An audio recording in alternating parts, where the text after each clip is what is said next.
there's nothing wrong with a sprint, but it comes with a pause. If you try to sprint a marathon, quite frankly, in track and field terms, that ain't going to work. Neither is it going to work with work life. So I think sprints are good, but the secret ingredient to do a lot of sprints, if you want to, if you're into sprinting, is the rest. And we try to skip it and fool ourselves so many times into, if we skip the rest, wouldn't we just be more productive and even faster? No, but you just can't sprint forever. And I think a few years ago, this quote hit me, and it came with the awareness of, oh man, so many young men, especially men, need to hear it. And it's that beautiful quote of, grass doesn't grow faster when you pull it. Welcome to episode number 3. I am your host, Sebastian Engstrom, and today Jonas Kehrbaum joins us from Germany. He is one innovative and brilliant, very wise individual. He runs Epro 360 with a few other co-founders, where they help international students find just incredible universities in the United States. He is just unique in the way he views the world, and you will hear some of these insights about entrepreneurship, about life, view on money, and taking it easy, incorporating rest, incorporating enjoyment in your life. This is a very fascinating episode that I am sure you will enjoy. Here's Jonas for you. As high performers, we're constantly on the go, stressed. Our nervous system is fully taxed.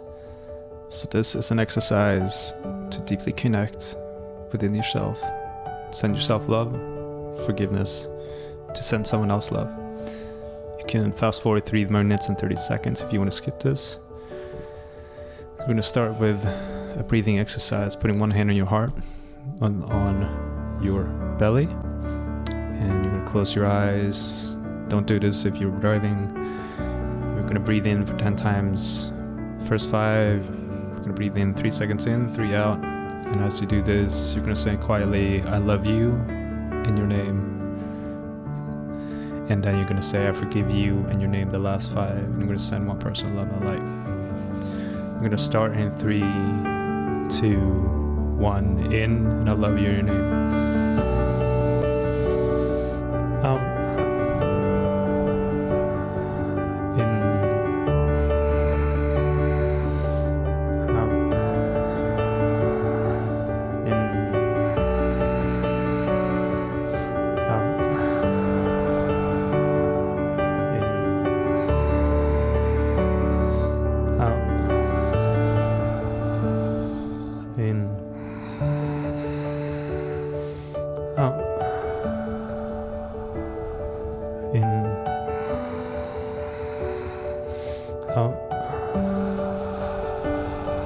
And now I forgive you in your name. In,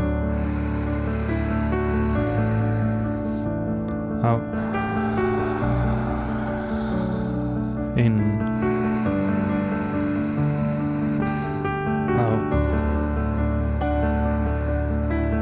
in, out, in, out, in, and out. And now you can imagine one person in front of you, anyone that comes to mind. And you can imagine the biggest smile on their face.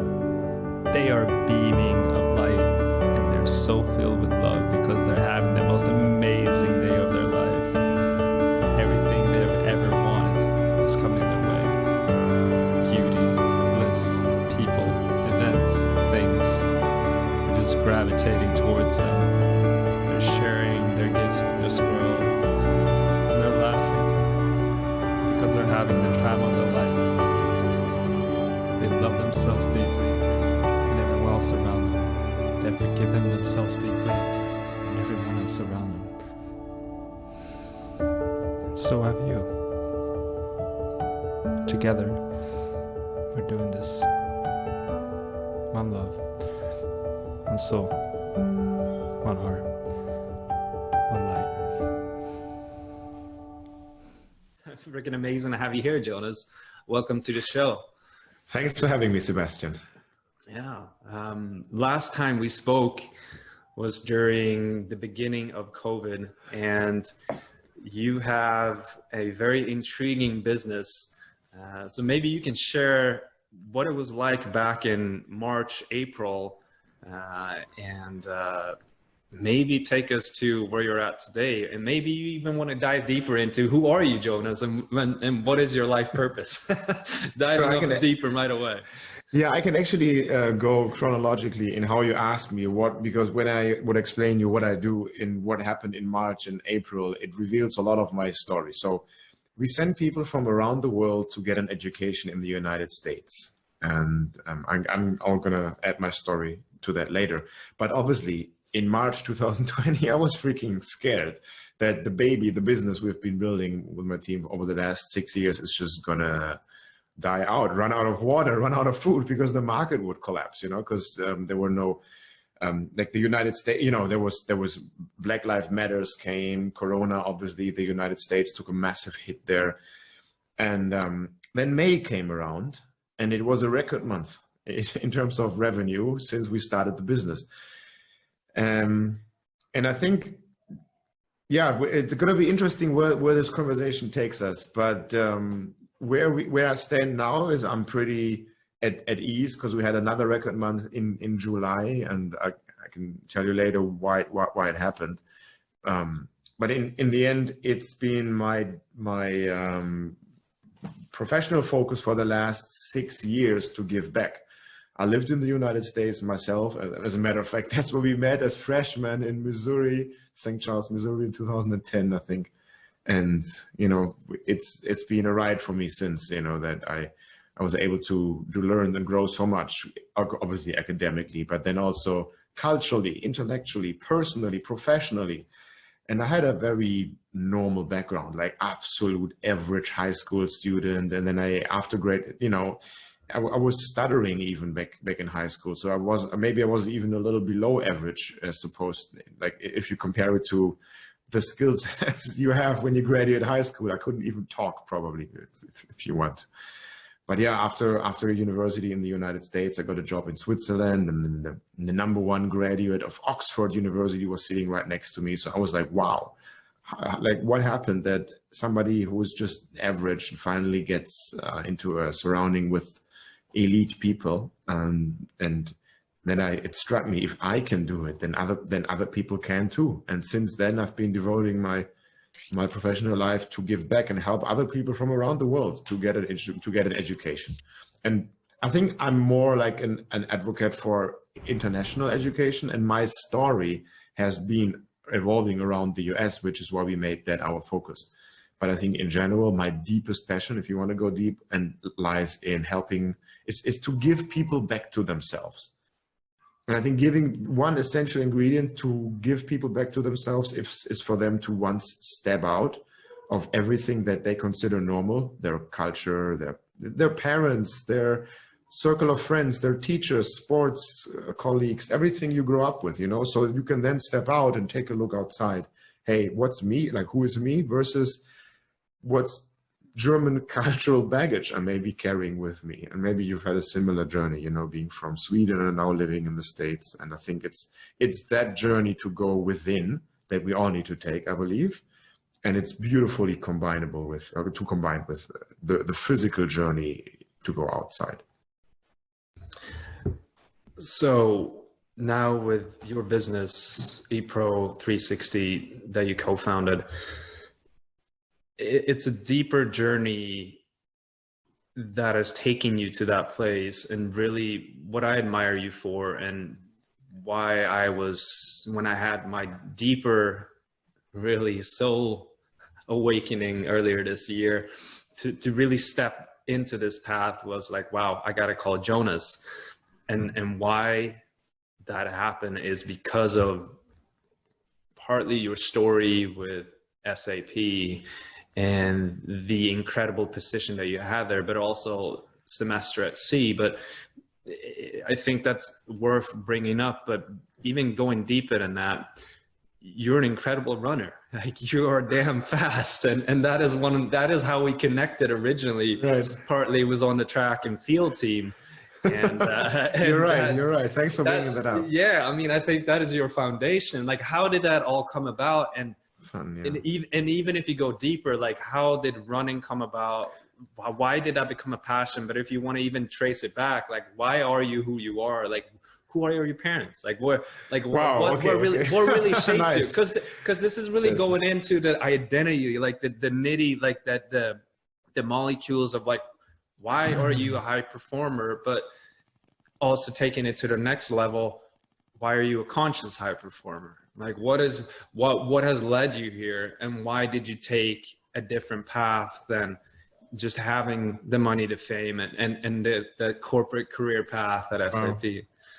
Yeah, I love your questions, and I gotta take them with care, because I know they do go deep. So if please feel free to interrupt, because I don't know what kind of information you're going to give your listeners about me prior to listening to this. But when I mentioned that that I had this Oxford guy sitting next to me and I was finally part of the elite class, that happened within SAP. So thanks for mentioning that.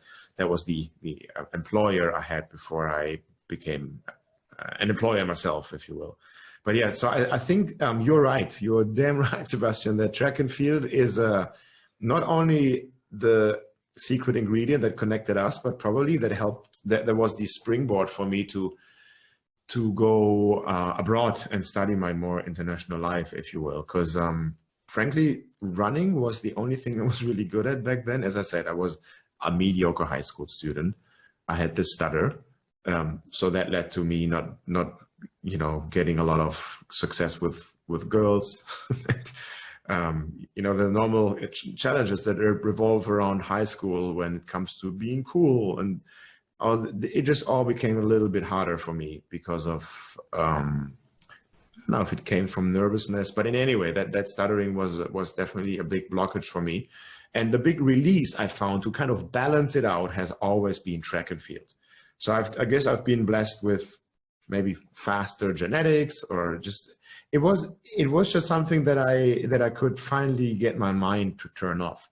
So as I was going through high school, I realized it's definitely something I don't want to give up when I graduate high school and start my professional/academic journey. And I've seen that this happened with people who were just a few years older than I was. They were graduating high school, and it always coincided with, hey, you graduated high school, you quit your passion, which was the running in my case. And I realized the US is kind of the only system that I know of still where you can so beautifully combine your passion for a professional sport alongside with studying. And that led me to the US. Now, we as a company, that's exactly what we offer now. We also help non-athletes, of course, but we didn't exist back then. So I kind of landed at Lindenwood University, where we met, without ever knowing, was that really the best university where I could have gone into? I just did it myself somehow. And, I got the sports scholarship. So that's kind of track and field just led me to stumble into Lindenwood, where I met you, and then everything else evolved from there. But feel free to dig deeper, really. I don't want to just talk about myself, but obviously try to extract as many lessons that might be in here for myself, for everyone. Yeah, it's interesting how you bring up sports and how that really made you feel a purpose. That's really my path as well. Basketball was my path. I was a mediocre student. I had two polarized parents, one parent being all about, I'm going to achieve, I'm going to reach the highest level of a corporate, and being very structured and disciplined. And that was my father. And then you had my mother, who was very alternative, very spiritual, very much. And I've met her. Yes, you have. Yes. And I think your dad, I think I met both your parents. Yeah. Yeah. So the interesting thing about that was I lived with my mother, so there's no structure really. There is, oh, pursue True. whatever you want to. You are just amazing the way you are. But because of that, I didn't have any direction necessarily in my life. And I kind of did what I wanted. And growing up on an island, well, call it faith, call it whatever you want to call it, but I got engaged in basketball, and that's how I found the United States and the culture around basketball and rap and hip hop and everything that I realized the Swedish culture doesn't have a profound sense of Right. you're a go-getter, you have confidence. And that's what I found in even like the African American culture, that I was like, whoa, this is so out there. I am all immersed. And that's how I started building my confidence, because I really had such low confidence as well at that point. And then when I moved to live with my father, I got introduced to the discipline and the structure. And that's how I know now that is what has been such a driver for me to pursue excellence in my career, you can say, from a societal and corporate perspective. So much of what I do is a deep wounding, but also you can say the deepest hurt is also your greatest superpower. And my deepest hurt is I felt like I never was enough for my father, because he left when I was 2 years old. And I saw him every other weekend. And since then, I felt like he always chose his job over my brother and I. And since then, I felt like I am not worthy of his love. What is it that I can do to deserve his love? And even to this day, like that is a hurt of mine. And I know I know he loves me, but it's also become a superpower because it's taking me to such heights from a performance perspective. But now I know that not receiving that love has also led me to some of the deepest hurts, like being trapped in a career, being trapped in gaining and trying to get recognition from other people, when it was truly just I always had it within inside of me. And that is when I'm on the path that I am right now. That is now going really deep into, thanks like, for opening up so much. Sure, but yeah, and so that's what really got me to, like, hey, this is now I'm here today, I'm on this path, and I'm grateful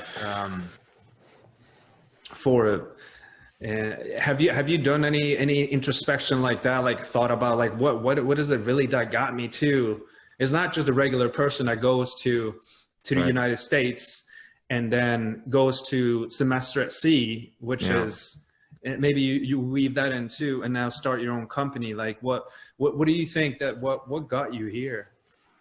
I think as you said it rightfully, so your biggest, or at least a shortcoming or a pain or a weakness can definitely be taken in two ways. You know, you can consider it a weakness, and like a no-go area, you're like, oh, I'm just bad at, you know, like many, like, okay, the stuttering is something that happens more rarely, but let me tell you. So I think one example I use to answer this question is the topic of dancing. Not many men grow up being an amazing dancer. I mean, sure, if you're raised in Latin America, that's different, but not in Western, Northern Europe. It's same with the States. So I think you can take it as, I'm just not good at it, so don't go there. Or you can take it as, wow, I suck at it. Let's put a lot of energy in it to get better at it. And I think that kind of, so to me, the introspection is pretty easy to find out what are the things you suck at in life. And then I think it's just a matter of maybe character or choice. You can take it both ways. You can say, okay, I have detected that weakness. Let's leave it there and make sure it stays safe and never get close to it. Playing ball sports is another one of mine. Soccer, for example. I'm not good at it. Or you do something with it. And I think for me, it was the feeling of, because of the stuttering, I had this shortcoming. I kind of wanted to get out almost. Out of my own body. I just didn't feel the best version at myself in my own skin in a way. And I think if you take that feeling of I wanted to get out and you make it real big and you blow it up, you end up studying abroad.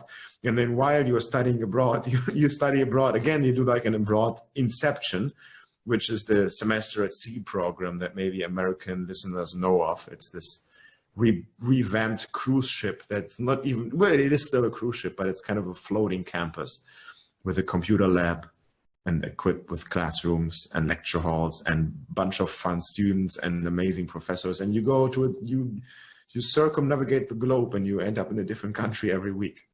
And I think that was also the curiosity of, I want to get out. So that could be unhealthy, but it can also lead you, yeah, to experience more things because you just develop a curiosity of what's out there. So I think that's just one thing. I once wrote a book about, I think you know, right? I published this book in German, specifically catered for high school students. And I made this graph that, if I want to describe it in oral terms, it's like one arrow pointing up, which is like one way. And then there's one arrow pointing just sideways, like, I don't know, a 45-degree angle, if you will. And that may be your way. And if you're on that arrow that is at the 45-degree angle, and you're constantly looking at that arrow that's pointing up, like the societal arrow, you always feel like you're behind, right? You just don't realize you're like on your way, you're way ahead, you're the first, you're ahead of the game on your way. But if you don't look at your way, but you constantly look to what the other arrow that's pointing in a different direction, I think that's where a lot of people feel like they're falling short of. And I think for good or for bad, I have done this in the past. And it's so interesting. You are making me reflect. You're not getting a precise answer because I'm rambling in my mind as you're asking me this. I think that in and of itself comes from many people out of the shortcoming, I'm not enough. Let's add the semester at sea, let's add the study abroad company, the study abroad experience to my own way because I feel like I'm falling behind. And I think amazing things can come out of it, out of this dirty desire of I'm not dirty, but this desire of I'm not enough. I think many entrepreneurs share this, that they want to prove something to themselves.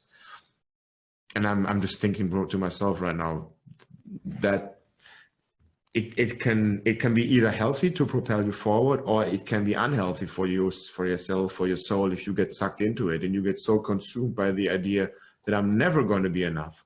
So I think as you are reaching your goals that you stack up for out of whatever motivation they come from, get used to the feeling that I'm already good. I'm already here. Everything is fine. It doesn't need to succeed. But that's a challenge, man. If I knew how to do it. Yeah, you're getting me to reflect a lot. Feel free to share something. I don't know where I'm going with this rant here. When you're saying you feel like you have something to prove, what is that for you? Yeah, good point. I think it's quite frankly, I think it's going away from myself, but it's often a feeling of inadequacy, or maybe I've heard this from another entrepreneur. When you get bullied throughout high school, for example, you just want to show this person that you're better, and you want to just the mental idea of I'm gonna have greater success with my poorer grades where you bullied me from, and just using that guy that smacked the shit out of your soul back in high school as a springboard to drive you forward. That can be a motivation. And I think for me, it's been somewhere around those lines that I just felt like I'm better than what people perceive me to be. Just this, maybe it's dawning on me right now. Maybe there was something inside of me in high school when I wasn't the shiny object you wanted to have as a boyfriend, or as the shiny student. You know, I was that maybe inside of me, I knew that this is not who I am. Maybe that's one of the things. It's very fuzzy, but I think it's this feeling of your own personality, that even if you're not if you're like on the ground and everybody just doesn't see anything inside of you, maybe I still did. and I wanted to, maybe that's it. Maybe that this flame was never gone, and then I needed to pick it back up. Maybe it's interesting whether that's actually nature or nurture.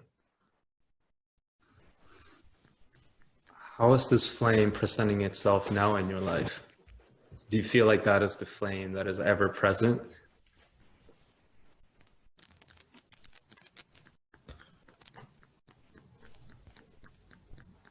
I love those questions. Yeah. I think now it's more, yeah. Now that I'm on the way and I have, like you said, I think maybe I have, accomplished one or two things that people see from the outside. It has a different flavor to it, a taste to it, because it's like people try to do something with this flame. Some people want to maybe step in my way, they want to blow it off, but they see it's there. Other people think, wow, beautiful, there's a flame, let's be part of it. I'm also a candle, I want to get some light. And there's this beautiful saying of no candle loses its light by lighting another candle. And it may just be that that it has been uncovered, at least externally, back in the days. So something that has always stood out about you is the regular path does not matter. Right. I have a big icky feeling that comes up when I hear the word or the term status quo. Something inside of me always wants to bash it. Why is that?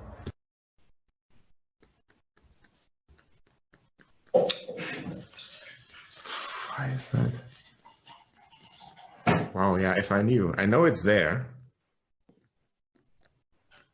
Oh, I wish I could give you an answer. I can try to reflect on it. I don't think everybody ever asked me this, while I think that's a very relevant question, though. On a shallow level, to get started, maybe it's because I can see what the path is, like what everybody tells you in society you should do, and I can see the frustration that goes along with it. So 50% divorce rate in Germany and the US, it's similar. I lived in Spain this winter. I think they're hovering around 78% of people who get married. Wow. And they swear, I'm going to be with you for the rest of your life, and then they get divorced. So I think it's seeing those things that help me realize I'm not going to follow that, because it doesn't let you go anywhere. So early on from college, you always had this light and this playfulness. And I think that is key to finding your own playfulness inside of you, that curiosity that you spoke of. I think that's a better word, that curiosity, and letting that guide you. Some people call that intuition. Some people call that gut feeling. What I saw within you was when you were running, like when you were explaining that sense of freedom. I think that is such key to find your own power, find your own, you can say, direction in life, because there's nothing else that can touch you in that moment. When you're flying on that track and all you can just feel is your body in the present moment and no thoughts are present. Call that meditation in a form too, but when you truly are just in the moment, one with that moment. And my experience is that you've been able to replicate that and keep that as a guiding light in your life through and through. Like it continues to be what has driven you forward from stepping into the path of going to the United States.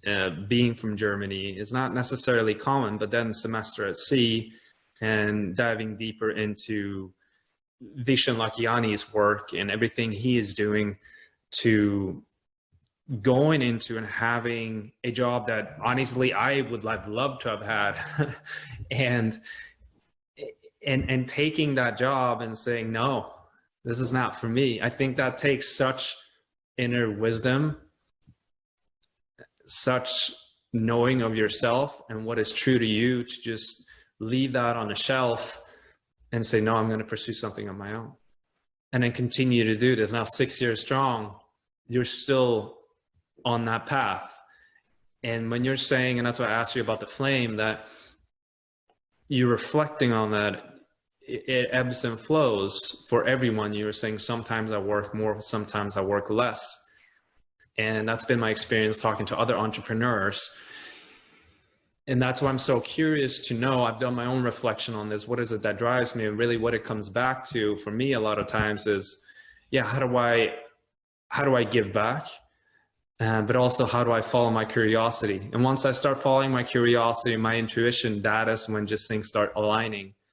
And regardless if it's money associated with it or not, things starts happening. And that's just a beautiful, amazing way of life, of the universe, how it unfolds. And I'd love to just, maybe you have some thoughts on that yourself, but that is something I admire the heck out of you for just being able to follow that. One thing is, it's a funny feeling. I'm not sure if people can relate to it, and I don't think I've ever spoken about it before. When you talk about the work comes in waves and like it comes and goes, is that I do feel lazy sometimes, and I trust that today is just a day to feel lazy, and I literally can't bring up the self-discipline, which some entrepreneurs are going to hate me for it. Like if I feel like I want to nap, I'm going to nap. Just like I did before today. Maybe it's easier because I work from home a lot, so I can just go and crash on the couch. I think that's a healthy thing. It feels better to me. But I also think when and that's my experience personally, when I have a period of me just being lazy, and it's almost like this feeling you have when you're on vacation, but you actually, I'm not sure if this is relating to people, but I was once in the jungle in Costa Rica on a retreat. There was no internet. And I was in the middle of a couple of projects. It was February. And the idea with just living in the jungle, no Wi-Fi, and then the desire of I want to be productive now. I want to work now. So I think my body kind of gives me this flow if I trust it. So I think this is this inner flow that I've always felt like I had. That in a situation where I've been lazy for a couple of days, I just want to get back to work. And if I've been too busy, and my mind needs a rest, your body will get a note of it, and everybody will hear it if you listen carefully. And I think it's trying to listen to the wave of almost feeling, this is how I would phrase it, I almost feel bad when I don't work a lot, and then to feel better, because everybody just wants to feel better, I work, and then I would overwork and I feel bad for working so much. So it's almost, and I think it's always in motion. It's like somebody said, if a plane leaves from New York to London, it's 95% of the time it's not on course.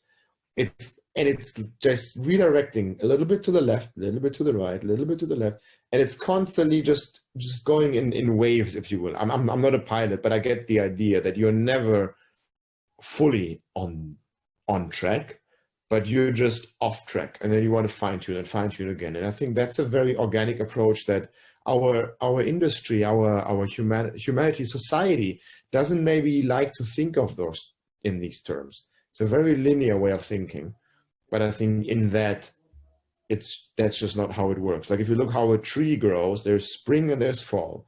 The tree grows by doing it, by going through spring and fall season and putting leaves up and letting those leaves fall again.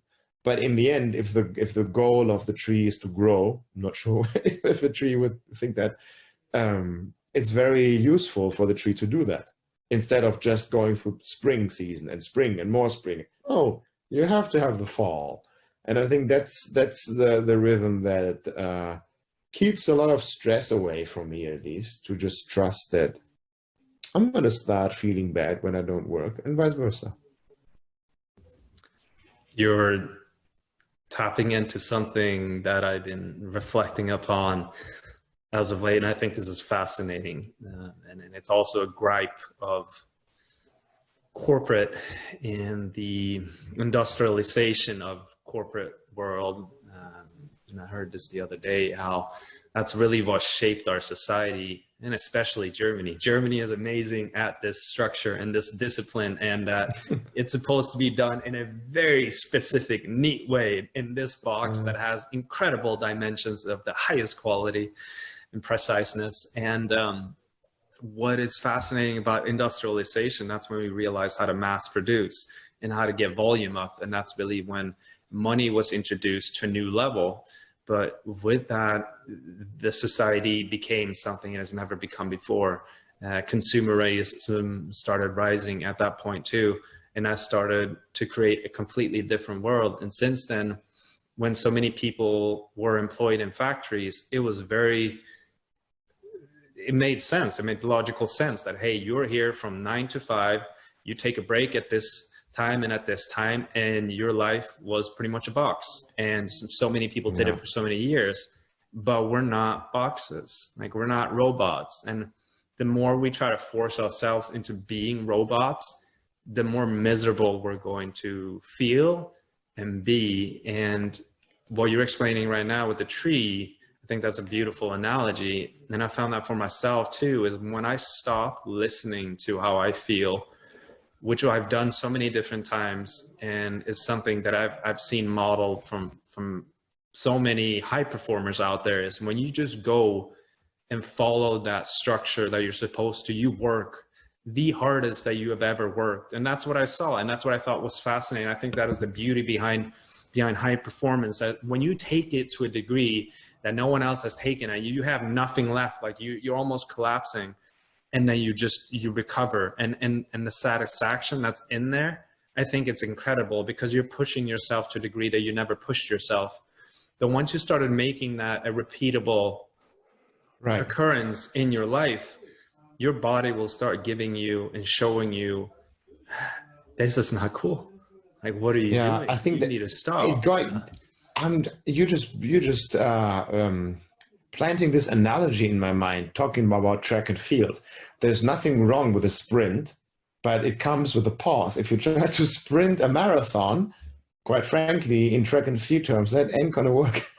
Neither is it going to work with work life. So I think sprints are good, but the secret ingredient to do a lot of sprints, if you want to, if you're into sprinting, is the rest. And we try to skip it and fool ourselves so many times into, if we skip the rest, wouldn't we just be more productive and even faster? No, but you just can't sprint forever. And I think a few years ago, this quote hit me, and it came with the awareness of, oh man, so many young men, especially men, need to hear it. And it's that beautiful quote of, grass doesn't grow faster when you pull it. Wow. Yeah, to me, I had it. At least it struck a nerve with me. Yeah, it gives me chills. Yeah. So I think that relying. So now, and you are really helping me to craft the words that are coming out of my mouth. I think, Sebastian, that grass doesn't know where it's going sometimes either. It goes to where it feels good, which is up, I guess. But let's think of our human beings as nature. If we follow that, what feels good will probably lead us upwards, even though by Western measures we may feel like it's going down. But think of the fall analogy. Even if you're taking a rest or you're retracting, who is telling you that that's not part of the journey that will lead you forward or up, if you want to use those terms? But I think then it only goes, it's so essential to keep listening to your heart, your mind, your gut feeling, to everything, what your body tells you. Because it will change. And maybe it's, again, I'm really just reflecting, but you're asking beautiful questions. Maybe we're often so stuck because we think that the answer is always going to be the same. So when I have an answer now, I can still go back to it next year, but that's so not the case. And I could give you so many examples where the inner truth for me has changed. But I think it's developing awareness around that your inner compass can change, and trusting to let go of that old direction. I think that's a clue, I think. Even I mean, wow. Yeah. And being brave enough to do that change Jeez, like that is, yeah, being brave enough to listen to when you all of a sudden you feel like that deep yearning, like it's time to pivot, but it doesn't make any logical sense. Like, how do you make that leap of faith? And it's taken me so much to make that leap of faith so many times. I'm still doing it, but talk about a lot of suffering in that course too. It's slightly just bringing it back to what you were saying with taking breaks, and something that you can say poo-poo the Swedish society for being here in the United States, because performance has given me so much. Hence why I when people were saying, oh, you can't do this, you can't do that. And when I discovered American football when I was 18, and everyone was saying, what, why, like, are you even thinking about playing college? Like, you have no business playing college. I'm like, well, I'll show you. Okay, it's on. And I did it. And it was a hell of a journey. And that's for a different time to go into that. But what happened then, the beauty of it is it has shown me such incredible heights and helped me connect to so many people that have such minds and such beings and are change makers in this world. And I think the most beautiful thing is that when you combine that powerful force of creating, of making things happen, but also with that retraction, with those breaks. And Darwin, I think it was Darwin, maybe it was Edison, who incorporated taking naps or going for walks and making that a regular routine, because that's when some of the best ideas would come to him. And in the Swedish society, going back to that, I got so gung-ho, especially when I got into the Silicon Valley, the tech world of, oh, I'm going to work my behind off. I'm going to do anything and everything I can. And luckily enough, and that is why my company is called Safina, because of my wife Sophia and my daughter Athena, because they brought me back. Well, this was Sophia originally to, hey, like, you need to stop working. Like, you need to have boundaries. You need to set boundaries. Like, you start work at this time, and you stop work at this time, and you leave work at where it is. Like, you don't take that home. And I am so grateful she has instilled that, because if it wouldn't have been for her, I would have taken that home. I probably wouldn't have stopped, because I loved what I did. And that's something amazing when you have that, like, sensation, like, I am so excited to do this.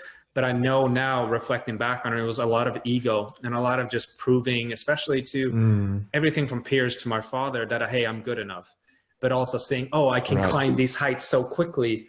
But now I know it's just, that is a rat race. That is just chasing things that what I thought I needed to have in order to be happy, because that's what's been portrayed in media and all these other different avenues, that, hey, if I have this car, if I have this house, if I earn this amount of money, yeah, I'm going to be more loved. I'm going to have more friends. I'm going to be in such a better state. But it's all the sensation that you're chasing. Yeah, it's provided with a lot more comfortability and freedom and amazing things in my life. But now that turning it back, I've gotten rid of a lot of these things. Like, I still have an incredible appreciation for the finest things, but it's just minimalism is such a key to me. It's just retracting back. And I'm just going to finish this up, is having everything at a minimal amount and taking the breaks. Like the Swedish society with taking 5 weeks off, like almost mandatory, and Germany has something similar. Now I realize how rejuvenating and amazing that is for creativity. And also, and that's why you see everything from Google to Facebook to so many different companies, they really encourage people to take the time off. And I think we've seen that now more in COVID, more so than ever before, that when we take this time off, things starts to happen. And that actually will lead to us being better at what we do, being happier. And when everything starts going up, even though it doesn't make logical sense, like, oh, well, if you put in 8 hours every single day, you're going to get more and better results, but that's also going to stifle your creativity and your innovation. And eventually you're not going to be relevant anymore. Like the Ford company, when they refused to change their cars, because no, we're always going to do what we always done because people love this. And eventually they're filing for bankruptcy. It's just like, it doesn't work. There are so many things that you said that we could go off on, but I think one of the, at least that's a very recent reminder to myself that I just didn't have it right. You know, there's this money doesn't make you happy box, you know, where a lot of, let's say, the spiritual woo-woo stuff get their energy, which it's easy to fall to, because there's a lot of people that you probably know that have a lot of money that are miserable. But I think what we shouldn't forget here is that I think money makes you more, money relaxes you in that the survival mechanism doesn't kick in, and money does that. If you know you can pay your rent, if you know you can put food in your family, especially if you're living in an expensive neighborhood like San Jose or anywhere in California, money relaxes you. I think that's something, if you have enough to sustain yourself, good.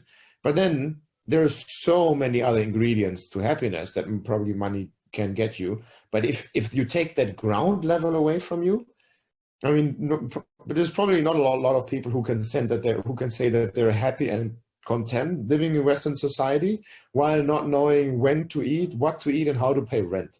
So I think there is something that we can allow ourselves as a society, with all that we have accomplished, to admit to ourselves, and I mean everyone, that we need money. Because I know people that are like, oh, I don't need money. Money doesn't make me happy. But we all need to can differentiate. At least I could a little bit more of like, yes, part of me is an entrepreneur because I want to make money. But that's not what you say. You fluff it up with your big why, your mission statement, and all of this. But if I wouldn't clearly say that, yeah, I want to make some bank, it's not the finest thing to say in a podcast. I feel like it. I'm saying it now, but it's so honest, and I think nobody can really say that this is not true for them. I mean, sure, maybe they have made a fortune, they're now sitting on their millions or billions, and then it truly isn't. But I think if you're in the hustling age, your 20s, your 30s, and if you haven't really achieved that full financial freedom, I think it's fair to say for people that it's so fine and so smart of a goal to allow yourself to have that as part of your life. I don't know. I just feel like I needed to say it because Yeah. I even in Germany, I felt like I was people were, oh, you should be ashamed of yourself for putting up a goal like this. But it's like, it's not everything. Money surely isn't everything, but without that, a lot of things are nothing. I think it's amazing that you're owning that, and that point of view that you're bringing up, that yes, it relaxes you. It sure does. I haven't thought about it for years in that way. For me, I've seen that as safety, but yeah, it does relax you, and that really allows you to just start tapping into greater purpose and greater ideas, instead of just trying to chase the next paycheck or trying to make it work or forcing things, and letting things go and just letting it be more free in your way of being. And I think, yeah, it sure does. Money does relax you. I want to just one thing, because again, I think I said there are two. I mean, maybe I thought, but I think there are two things that I I thought came to me after you spoke for a couple of minutes just before my money rant. So you mentioned many things, but one of the things that struck with me is that, okay, part of the reason why I click with Sebastian is because you wonder about the things of life. And I think that's, and maybe not everybody does it to that extent. But I feel you, I sense where that's coming from. And I think there are so many things that don't need to be answered. And this is something that I found great resonance with. It was a festival in Croatia last year where one of the coaches said, you know, all the things that you are, and she even mentioned the, like, you know, when your mind rambles, when you're thinking, you know, flow in life and your passion and your purpose and all those big topics, you're like, well, she said all that stuff doesn't need fixing. Nothing needs fixing. And she goes, the coaching industry doesn't probably want to hear what I'm about to say here right now. But she said, it just needs attention, and then it will dissolve. And you just need to accept that it's part of you. That, I don't know, the fact that you're putting up this podcast, the energy behind, whether good or bad, the fact that you're saying the things that you say, the fact that I'm thinking the stuff that I'm thinking, the money stuff, whatever, you know, nothing of it needs to be fixed. it just needs to be looked at, and then it dissolves into peace, something like this, she said. And I thought, like, wow, that literally kills any rambling of the mind, any sorrowing. Because if that is there, you're like, oh, I don't know what, like, can I really quit my corporate job? Can I, like, you know, I mean, you said it so beautifully and so metaphorically speaking for so many people that are in a similar situation than you are. Wow, I have this leap of faith. I should do it, but logically it doesn't make any sense. If you look behind that thing, that thought, whoa, part of me wants to do it because I should, but my mind says it doesn't logically make any sense. That's a conflict, and that conflict is part of you, period. Look at it and do nothing with it, and it will disappear. I think that's just, for me at least, when I heard it, I was like, wow, life can be so easy. I'm laughing now because I found such resonance with it, so I'm sharing it here. Maybe you I don't know, let me know what you think of it. I think there's so many prescriptive ways of how you should go about life. And I think that's an incredible way of putting it. It's just paying attention to what is coming up. And another way of putting that is awareness. Because when you start paying attention to what is coming up, you create a greater sense of awareness of who you are, what is going on around you, and how it makes you feel. Yeah. And I think that's one of the big things is, especially here in the Silicon Valley area, but especially the United States, and for men in particular, shutting off your feelings. I say that again, shutting off your feelings is something that I think is devastating to well-being for men, especially because we've been so shamed for doing it. And that was when I became the most cold, depressed, and egotistic and mean I have ever been in my life when I started doing that. And it became something I saw as it was part of what I was surrounded by. And for me, tying it back to what we did before, what we talked about before, the taking breaks, I wasn't taking breaks. I was just going. And when I saw a goal, it created such satisfaction for me. It became a habit that I just wanted more of it, more of it, more of it. And relationships started being put on the shelves. Helping others started being put on the shelves. It's all about me. It's all about what can I achieve? How can I climb the ladder? What title can I get? And then social media does not help with the constant comparison and feeling lesser than because of this person is doing this, this person is doing that. That means I need to do more. It's just I. And really, I have not been brave enough to look at myself, even though I might seem like I reflect and think deeply. Yeah, but part of it is I was not brave enough to look at or feel. I was not brave enough to feel because that imposed on my reality and my identity of being a provider and a high performer. And really, when I started letting that go, I know so more now. And especially when I started not being on top of my game, when I started failing, when I had my daughter, when I couldn't perform the way I did, so many things in my life came crashing down, what I thought, but it was my identity. But it really took me into a very dark place. And I became angry because I want to revolt. Like, this is not possible. I'm going to forcefully make it happen. And I became an even more, you can say, less pleasant person to be around.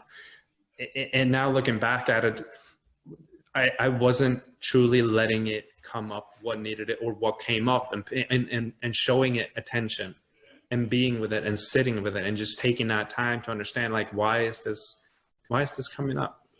And some of it is just patience. Some of it is just letting it be. And I know you wanted to add some things there too. No, I think it's just, to me at least, it made a difference when you, and it's a typical awareness thing, which is beautiful, looking at the things that are coming up. Then at least you're in your present and your future, and present probably. But to me at least, I think it was also important talking about the stuttering, the fact that there have been years of growing my company where we didn't absolutely make much or any cash. And just that looking at the past and being like, oh, that was there. Okay. all like what you just said, that you like admitting that you said you became a person that was harder or less pleasant to be around. That's actually that's almost impossible for me to imagine, because I think you're one of the most pleasant people to be around from my perspective. And then taking that and be like, hey, that was me, fine. And you putting awareness on it already, I think that's so healthy for people to do. But you need, obviously, you need rest for this. You can't do it in busy mode when you're closing a sale. This reflection doesn't happen with multitasking, I think. Yeah. And when we're talking about all these things of breaking free from the norm, and for anyone out there that is listening, I think it creates a lot of pressure too. And especially there is this, you can say, this wave of feeling like, oh, I need to be an entrepreneur. I need to make it on my own to truly be a success, a new age success. Hey, this is like, I need to break free from the norm, the new millennial way of being or going about it. And I don't think that is the case. It's not for everyone, just because let me put it like this. It's okay to be on the path of corporate or doing things like everyone else, but just knowing why you do it, having awareness around it and creating your own story and your own experience around it, not living someone else's experience. Because if you're living someone else's experience, like eventually, you know, inside of you, like there are going to be things that are going to be showing you either from some of the ailments, even like there's a direct correlation. If we go against our truth or whatever it is that we're feeling and we're doing it repeatedly, it shows up. Like we can get sick or we can get injured, or there's something that starts happening in your life. Right. There is this, there's a quote, I can't remember, actually, let me pull it up here. Actually, never mind. But it's not what you want to be, or what you think your goal should be. It's who you are, and that is what your reality is going to be. So it doesn't matter how many affirmations you keep on repeating to yourself. If you're not living it, if you're not being it, if you're not feeling it, then that is not truly going to come into your life. And I think that is so true for so many people, is that they want a different life, but they don't feel how it's going to be different. They don't take that step into either mentally, even physically. Like, what does that feel like? How do I experience that? How do I even take a small leap of faith? Like it's all about the small steps and the micro progressions. But I think a lot of people just, when you start getting into a routine, which is comfortable for all of us, and it's incredibly helpful to have routines in your life. But when you start just getting stuck in it, and you're not really sure why you're doing it, I think that's when it's really leaves open the possibility to like, hey, like why? Just asking yourself like, hey, why am I doing this? Yeah. And don't expect like an answer right away, but eventually if you ask yourself that and you start thinking about it, then eventually things will start coming to you. Yeah, and I think it's they will come to you. The question it may be when, and the when may be determined by how early are you able to do the leap of faith. Because if you don't put yourself on track, if you don't put yourself on your track, the universe will. And that can come, as you said, it can come with a sickness, an accident, something is going to hit you because you didn't, like, son, you didn't listen with that kind of, and, you know, then we have the choice. We're like, but I think it's, to me at least, that it's the idea of we will always reach whatever we have to reach in our life.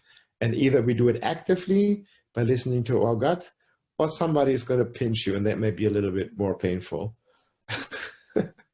That's how I trust. That's maybe why I like to act on my intuition, because I know how much it can hurt if you don't. Hey, kudos to you.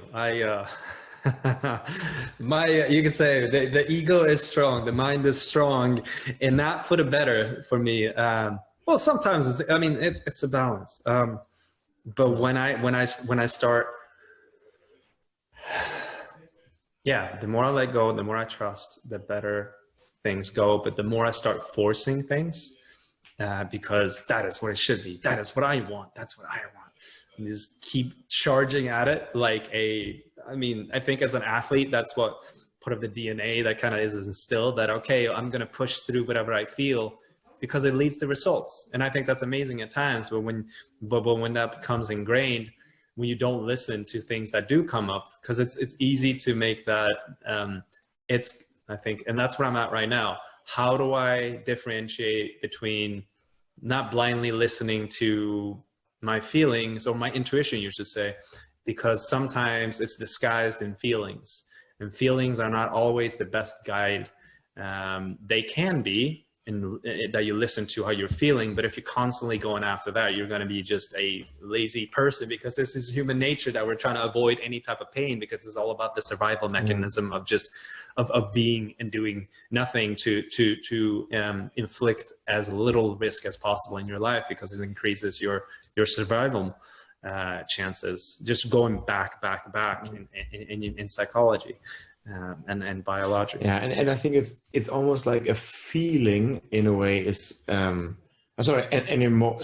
feeling is like the climate. If it doesn't change, it's consistent, you can do something about it. If you're in Sweden, the climate is cold, it's the climate. The only thing you can go about is travel and go somewhere where it's warmer. Whereas an emotion may be like a weather. So you shouldn't overrate a weather, because that can change from one day to the other. But I think repeated weather, just like repeated emotions, can create a feeling, can create a climate. And I think then we can start to trust it. So it's maybe not being, and I had to learn it. I was very impulsive. I still am, that I was way too much in my emotions. But if you act on that, it may be it may be premature. You want to wait and see what's the actual feeling behind. That's long term, like what's the climate. And I think that's an amazing way of wrapping it up, of just knowing anything that you bring into your life and that you repeat consistently, whether that be thoughts, people, actions, and where your attention goes, that is going to become your life. Make that as truly who you become, whether you like it or not. So yeah. I think that's paying attention to what does your day look like everything from feelings to people surrounding you, to what is it that you do and how do you feel, because that is what are you going to draw in, and that is where your life is going to become. And just knowing that you have the power, the insight, and all within you just to make that change. So Jonas, thank you. It's been freaking incredible connecting.